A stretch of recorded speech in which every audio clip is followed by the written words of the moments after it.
Olá pessoal, eu quero iniciar agradecendo toda a organização do evento e dizer que eu me sinto muito honrada por esse convite de estar conversando com vocês.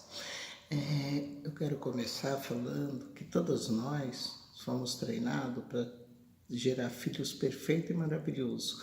A gente nunca imagina que que pode acontecer com a gente, que a gente pode ter um filho diferente, né? Então, eu vou começar falando para vocês o que é ser mãe de um filho diferente. Incerteza, porque na hora que nasce na maternidade a gente percebe que é diferente, a gente até questiona, mas todos dizem que é normal, né? Muitas vezes a gente acha que até perdeu a prática e a gente começa a jornada, o que tem meu filho. Porque no dia a dia a gente vai percebendo que tem diferença. E todos dizem que a criança é normal, só nós mães que percebemos. Né? Então acabam falando que é da cabeça da gente, que a gente está procurando pelo em ovo. E muitas vezes essa jornada do que tem meu filho dura uma vida toda. Porque muitas vezes nem ao diagnóstico chega, né? O desamparo, porque quando nasce uma criança com deficiência, uma criança diferente, as pessoas acabam se afastando e muitas vezes as pessoas não se afastam por ser má, é porque muitas vezes não sabem nem o que dizer. E muitas vezes é o que a gente espera, a gente quer comemorar a chegada dos nossos filhos, né?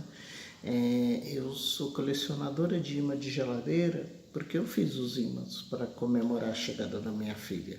Só que ninguém foi visitar e eu acabei colocando na geladeira e foi aumentando. Hoje eu sou colecionadora de imãs de geladeira. Isolamento, porque a gente começa a se isolar para evitar certos questionamentos, porque as pessoas começam a fazer perguntas até indiscretas. O que essa criança tem? Começam as comparações. E como a gente não tem o que falar, muitas vezes a gente acaba se isolando para evitar certas confusões. Renúncia. A maioria das mães de pessoa com deficiência acaba não trabalhando e chega um momento que a gente tem que escolher a nossa carreira, os nossos filhos, e a gente acaba optando por cuidar do filho, né? E fazer e ser trabalhador informal. Preconceito, porque incomoda muito ver as pessoas olhando nossos filhos diferentes e tratando muitas vezes eles diferentes. Discriminação, a gente começa a perder a identidade. Nós não somos conhecidas pelos nossos nomes, nós somos conhecidas pelo... eu sempre fui conhecida pela mãe da Jéssica, né? Então, se falar Jô, ninguém sabe quem é, mas se falar mãe da Jéssica, todo mundo sabe quem é. E responsabilidade. E me preocupa muito essa responsabilidade, porque as pessoas só nos responsabilizam pelas coisas negativas. Tudo que nossos filhos fazem de diferente, de errado, a culpa é da gente. Eu escrevi o livro Mãe Coragem, convivendo com a síndrome de William, contando toda a minha trajetória. E um dia eu ainda sonho em escrever um livro de bilhetes de escola, porque os bilhetes que eu recebia eram sempre de acusações.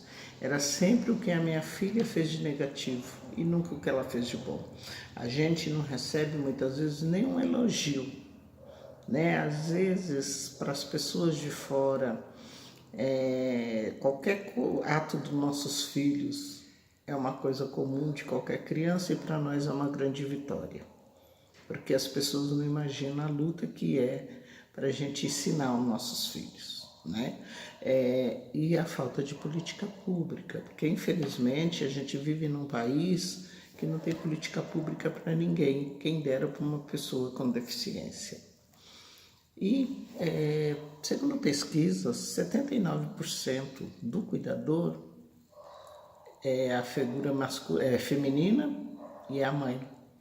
Que a maioria das vezes ou o pai foi embora, ou o pai é o provedor, né? Eu fico muito feliz quando eu dou palestra e na plateia tem pais, porque a gente tem que mudar isso, né? E eu que eu vejo muito é que com um bebê, qualquer criança, quando chora, quem corre é sempre a mãe. Né? E na minha casa não era diferente. Eu tinha um bebê que chorava 24 horas, dia e noite. Eu passava o dia com esse bebê cuidando para não chorar. Já vi até conselho tutelar em casa porque o bebê chorava muito. E à noite também o bebê não dormia. E eu ficava na sala empurrando o carrinho porque alguém tinha que trabalhar. E um dia eu entrei no quarto, tá o cara do o pai dormindo, roncando, parecia um porco. E, gente, eu me revoltei tanto por eu não dormir nem de dia nem de noite, que esse dia eu me rebelei. Peguei a minha filha, deitei em cima da barriga lá do pai e entrei pro quarto dos meus outros filhos, tranquei a porta e pus 2 travesseiros no ouvido e passei a noite. Aquele dia ele virou pai. Porque ele passou a noite desesperado, o que eu vou fazer, e agora, e agora? E aí ele passou a dividir a tarefa comigo.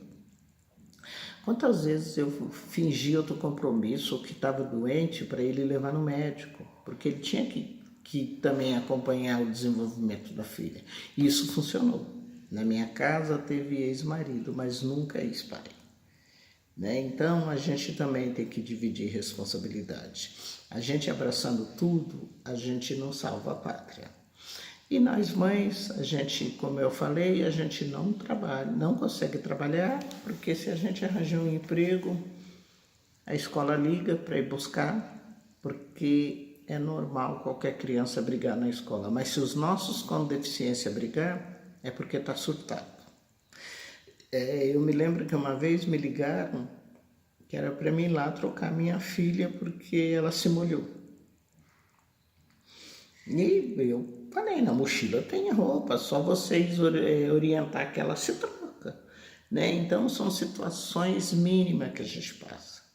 Né? Então as pessoas elas não imaginam que a gente tem que trabalhar, que a gente tem conta para pagar, nada. Né? Então elas acham que a gente vive só em prol dos nossos filhos com deficiência. Né? E a gente tem outros filhos também para cuidar. E somos trabalhador informal, porque eu chego uma hora que eu fazia faculdade de nutrição, eu sonhava em ser... Eu era chefe de um restaurante e eu tive que escolher a minha carreira, a minha filha. Graças a Deus escolhi a minha filha, porque hoje comida não tem nada a ver comigo. E somos percebidas pelos membros com uma única responsabilidade, responsável pelos cuidados. Aquilo que eu falei, a responsabilidade é sempre da mãe. Ninguém nunca pensa em responsabilizar mais ninguém. Né? Pode ser uma família de 10, que é sempre a mãe. Então, eu acho que a gente também tem que mudar um pouco essa história. A gente também tem que dividir. Existem 2 tipos de mãe. A mãe coitadinha, aquela que põe dificuldade em tudo, e a mãe super-herói, aquela que corre atrás. E essa diferença, isso faz muita diferença. Porque o filho da mãe coitadinha, que está sempre ali aguardando alguém fazer por ela, essa criança acaba não indo. Né? Aí é onde fala, ai, meu filho é muito comprometido. Eu, na deficiência, convivendo esses 30 anos, eu não acredito em comprometimento, e sim em estimulação, em dedicação, em correr atrás. Quando eu acolho mães de bebês, elas vêm e perguntam o que vai ser do meu filho. Eu falei, ele vai ser o que você quiser, o que você correr atrás. Mas não estou falando de dedicação, de ficar mimando a criança, não. É correr atrás dos recursos, correr atrás dos profissionais. Eu nunca tive condições financeiras. E a minha filha teve um diferencial. Ela teve todos os profissionais que uma pessoa com deficiência precisa. Porque eu tentava pela rede pública. Não conseguia, eu ia num consultório e eu negociava. Então eu falava, olha, eu sou cozinheira, eu posso ir um dia cozinhar na sua casa. Olha, eu posso vir limpar seu consultório. Olha, eu posso pagar o mínimo. Eu nunca pedi nada de graça. E a minha filha teve esse diferencial, ela teve todos os profissionais. Basta a gente querer correr atrás. E assim, e a mãe super-herói é aquela mãe que corre atrás, que acredita no potencial do filho, né? E também se envolve nas políticas públicas. Então, a gente tem que pensar o que a gente quer ser, a mãe coitada ou a mãe super-herói.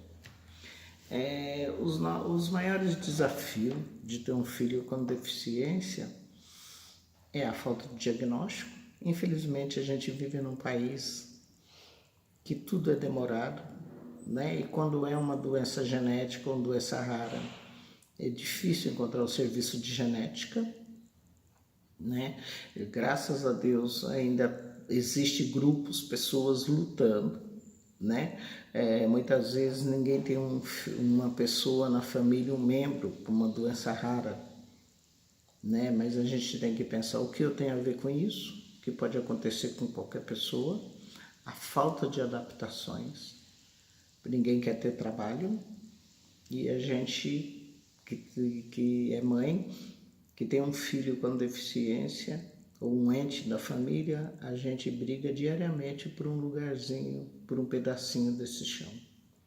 E é uma luta diária, porque a gente briga por um banheiro, a gente briga por uma rampa, a gente briga por uma escola para todos, a gente briga diariamente. E o luto de algo não esperado. Ninguém está preparado para ter um filho com deficiência, né? Quando a gente engravida, a gente imagina, idealiza um ser. E quando acontece a deficiência, a gente tem que mudar tudo, a gente tem que se adaptar, né? E esse luto só muda quando troca a letra, o O pelo A, e vira luta. E a codependência familiar, porque a partir disso, desse luto mal resolvido, a gente para de viver a vida da gente para viver a vida do filho. Eu não fui diferente, eu tive que fazer terapia. E o que eu aprendi? Que é primeiro eu, segundo eu, terceiro eu. Porque se eu não me amar, se eu não me cuidar, eu não consigo ajudar ninguém. Eu aprendi que se na minha casa tiver só um bife, eu frito ele e eu como tudo. Porque se eu dividir ele, eu não vou salvar a pátria. Vai continuar todo mundo com fome. E se eu tiver forte, eu consigo buscar mais bife. Se eu tiver dinheiro para comprar uma roupa, eu compro para mim. Porque eu tenho que estar linda, maravilhosa para ir trabalhar e conseguir roupa para todo mundo. E a partir disso, eu consegui me ajudar todos. Então, a gente se cuidar. E o que eu vejo muito é que as mães fazem uma redoma, põem o filho dentro e essa criança nada pode. Ele é dependente, ele não tem autonomia para nada, porque nós seres humanos somos assim. Se a gente tem quem faz por a gente se acomoda. E essas crianças acabam se tornando crianças arrogantes, tiranas, verdadeiros reizinhos, que tudo pode. Né? Eu lembro que teve uma fase que a minha mãe sempre falava com a Jéssica assim, meus filhos, deixa a menina. A Jéssica, ela repetia isso, né? Então, a gente tem que pensar que nós estamos criando pessoas para a vida e não para a gente. Hoje temos nós e amanhã. Imagina você casada, você casou e chega seu marido com mala, ou sua esposa com uma mala para criar, porque quando é pequeno é bonito, quando cresce é um trambolho que ninguém quer. Então a gente tem que treinar eles para a vida assim. Tem deficiência, só que é pessoas que vivem numa sociedade que tem que aprender a respeitar. Eu vejo muito que pais confundem deficiência com falta de educação, e é diferente, né? Se uma pessoa sem educação, mal educada, ela vai vai sofrer muito na vida. E uma pessoa assim, com essa conduta sobreprotetora, ela sofre muito preconceito. Porque ninguém quer convidar, ninguém gosta de pessoa mimada, de gente sem educação. E aí não é convidado, e aí fala que é preconceito. Não, vamos parar com isso. É mal educado. Então a gente tem que dar educação. Manipula situações, demonstra incapacidade para executar e aprende e mente, inventa história e assim vai. Então a gente tem que pensar nisso. O pobre é do irmão que sofre, porque esse irmão ele tem que salvar a pátria, porque se o irmãozinho não vai bem na escola, o irmão com deficiência, ele tem que tirar 10. Se o irmão não, tudo que o irmão não consegue, ele tem que conseguir. E isso me preocupa muito, porque criança é criança. Muitas vezes o irmão, ele tem a responsabilidade de cuidar do irmão. Eu vejo muitos pais falando, eu vou ter outro filho para cuidar dele quando eu não estiver mais aqui. Gente, essa tarefa não é do irmão. Então, a gente tem que preparar e tem que ficar de olho com tudo. Porque quando eu trabalhava no setor de atendimento à pessoa com deficiência na Prefeitura de São Paulo, eu sempre atendia a mãe, toda descabelada, dente estragado, unha lascada, largada, o irmão com deficiência, que eu acho que era o único, que não tinha nenhuma dificuldade, e o irmão problemático, usuário de drogas muitas vezes, rebelde, né? Por quê? A atenção só foi dada para o que com deficiência. E se a gente não fala com nossos filhos, o traficante fala, o abusador fala. Então a gente tem que pensar em todos têm a dificuldade. E o irmão também sofreu o luto, que ele esperava um irmão, idealizou também um irmão. Então a gente também tem que trabalhar com isso. Limites é necessário para a formação de qualquer criança. Né? Escola não dá limite, né? Escola, ela tá para auxiliar, mas o limite vem de casa. A gente tem que limitar, tem que pôr regras. Limite e regras é necessário para qualquer criança, para qualquer pessoa. Ele faz a formação da pessoa. Então, não, sim, sim. Né? O seu filho ele não tem que ser compensado. Ele não tem que ser compensado porque tem deficiência. Regras é igual para todos. Né? Eu vejo muitas mães, ele já tem a deficiência, eu vou ficar dando bronca, me importando, deixa ele. Não deixa não. Né? Então, eu não vou traumatizar. Né? E muitas vezes não põe limite, muitas vezes é não acreditar na capacidade do filho. E eu vejo muito justificar o comportamento do filho. Hoje ele está nervoso, hoje ele está assim rebelde porque trocou o remédio, porque não dormiu direito, sempre tem uma desculpa. Não, o seu filho está assim porque você não deu educação, então vamos educar. Independência. Eu vejo muito que as pessoas com deficiência, a maioria não tem independência. Né? Eu lembro que a minha filha, aos 11 anos, chegou para mim e perguntou se eu confiava nela. Eu falei que sim. E ela chorou e falou que eu era uma mentirosa. Falou, mãe, tem uma babá dentro de casa que cuida de mim. Eu desço para brincar toda hora, você está olhando. Você me leva dentro da sala de aula. Mãe, eu não aguento mais você no meu pé. E eu tive que rever. Tirei a babá, deixei ela em casa para ir para a escola, ela chegou às 4. E o meu desespero era onde ficou. Ela falou, não, mas eu fiz as minhas coisas e no meu horário eu fui. Então a nossa hora não significava nada e eu tive que me adaptar. Comprei despertadores coloridos e cada um para despertar num horário, cada cor significava alguma coisa. Descobri que eu não podia ter fogão de acendimento automático, porque caiu o óleo e ela foi fritar não sei o que, caiu o óleo e quando ela acendeu pegou fogo. E ela foi pro vizinho, toda calma, e falou, lá em casa tá pegando fogo, saiu o prédio todo correndo. Aí eu vi que não podia eu ter esse fogão. Coloquei fósforo, ela tinha medo por conta da bombinha, porque pessoas com síndrome de Williams têm hiperacusia. E ela conseguiu, pus bocas elétricas. Então ela conseguiu se virar assim. Micro-ondas mandei embora, porque pus uma caneca de alumínio 1 hora, derreteu.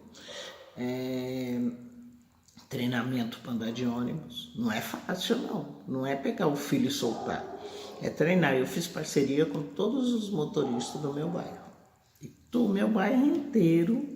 Eu tinha um hábito no começo de ir para o final do ônibus, no começo do dia, quando o ônibus enchia, eu entrava e explicava o que ia acontecer, que a minha filha ia começar a andar sozinha. O bairro inteiro cuidava. Então, dá para a gente treinar. Trabalho. Minha mãe, eu quero casar. Legal, vai morar onde? Aqui não, aqui na minha casa você é hóspede. E a Jéssica foi trabalhar porque ela queria casar. E ela ligava pro Tiago e falava, Tiago, você tem que trabalhar pra gente casar. E o que eu percebia é que quanto mais eu confiava, mais ela ia. E eu não fiz isso sozinha não, gente. Eu tive ajuda de profissionais. E sexualidade. Mãe, eu quero casar e eu quero ter trigêmeos com síndrome de Williams. Eu falava, você vai morar no outro bairro, do outro lado da cidade. Porque 3 gritando e ela não entendia. Sabe o que eu fiz? Arranjei um filhote de cachorro. Recém-nascido que tinha que amamentar, dar mamadeira. O cachorro chorava à noite, eu acordava e falava, vai cuidar do seu filho. 3 dias a Jéssica veio, mãe, vamos me devolver?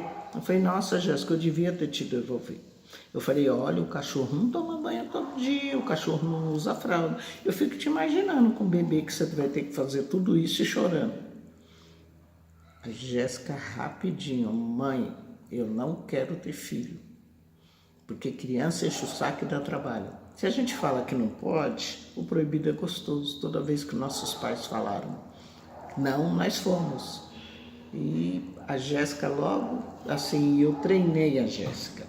Né, com a ajuda de uma psicóloga, a Jéssica sabia o que era camisinha, o que era anticoncepcional.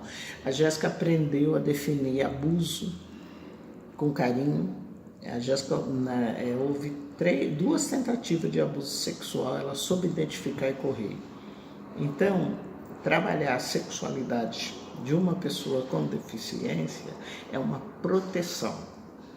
Eu vejo muitos pais infantilizando, achando que não vai acontecer. Só que essa pessoa, ela vai crescer e vai acontecer.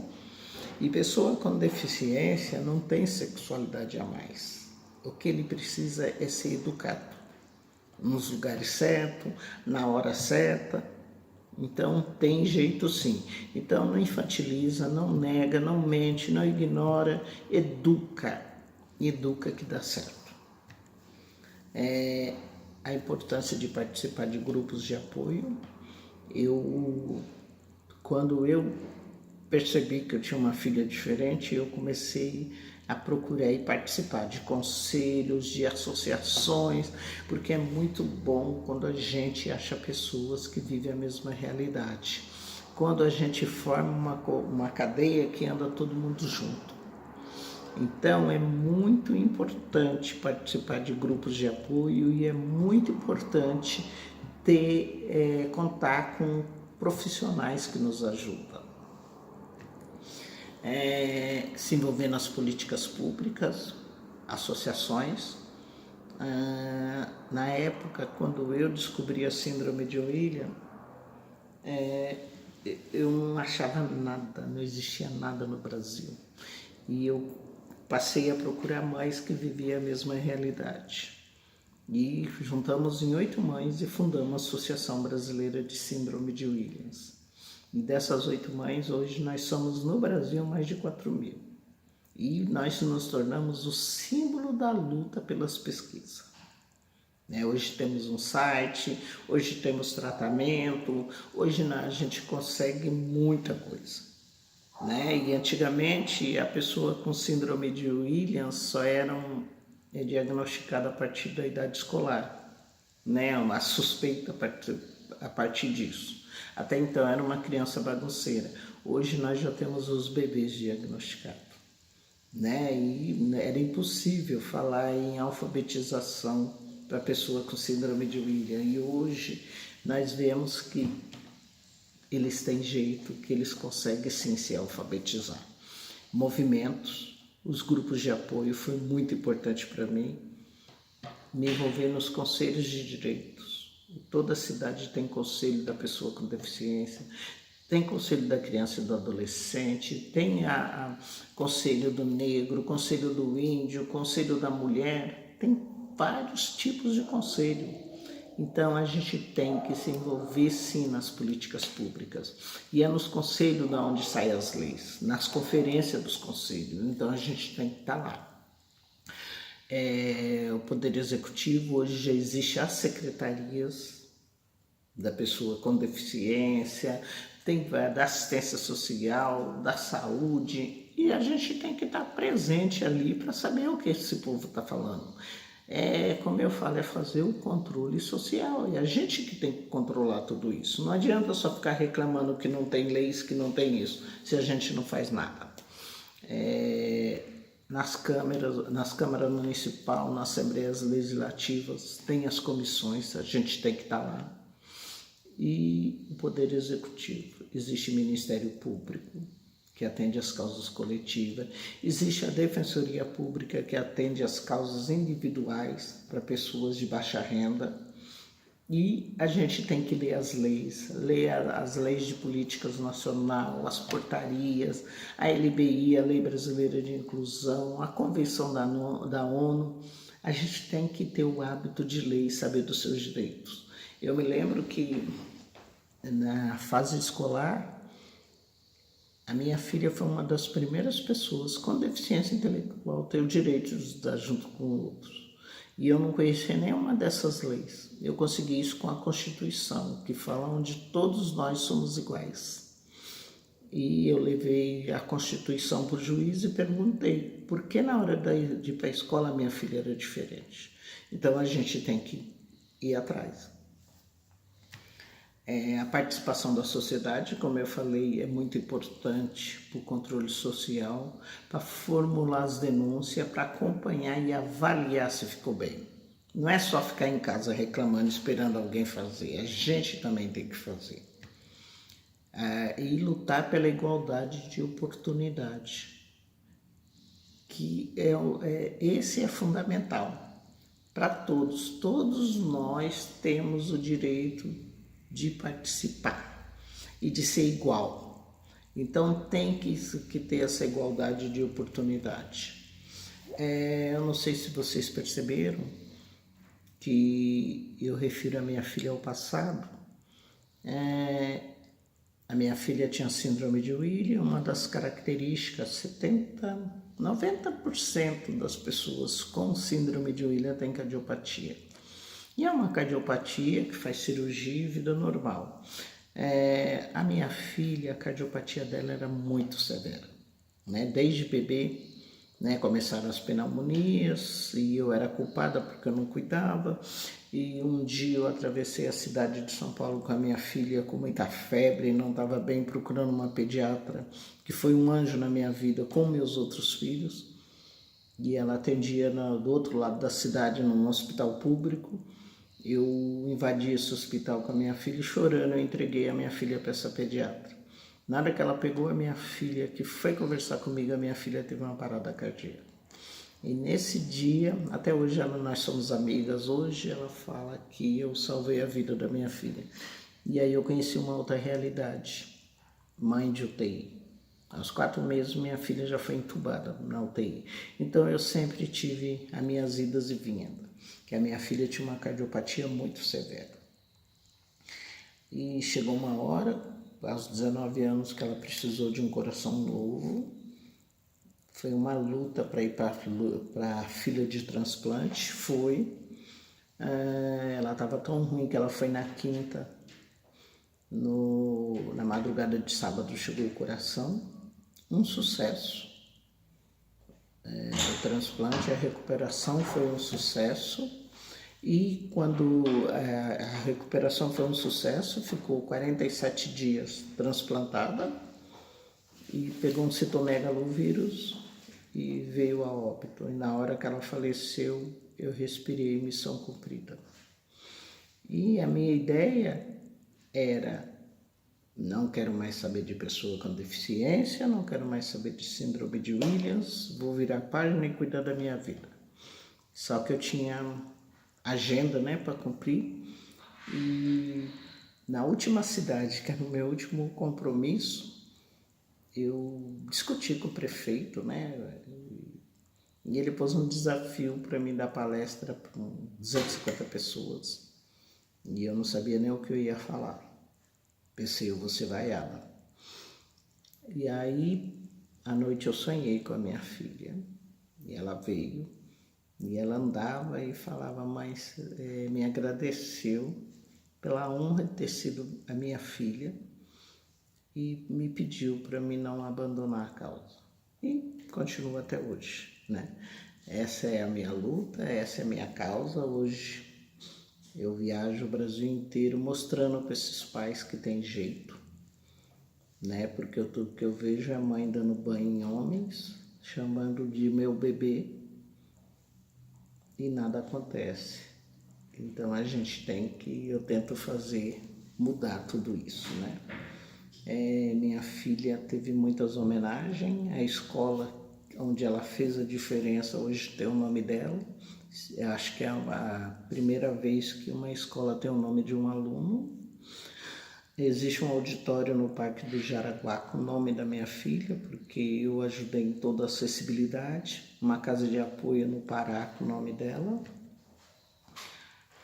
Tem muitos livros que falam sobre síndrome de Williams, que eu vou disponibilizar para vocês, né? Quem tiver curiosidade de saber o que é.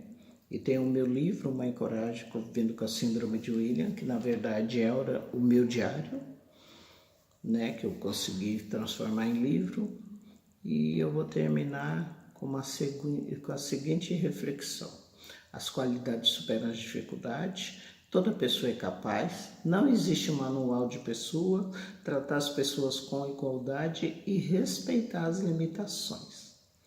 E acreditar na capacidade das pessoas.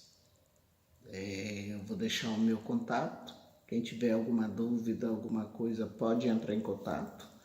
E eu volto aqui a agradecer a todos pelo convite. Muito obrigado.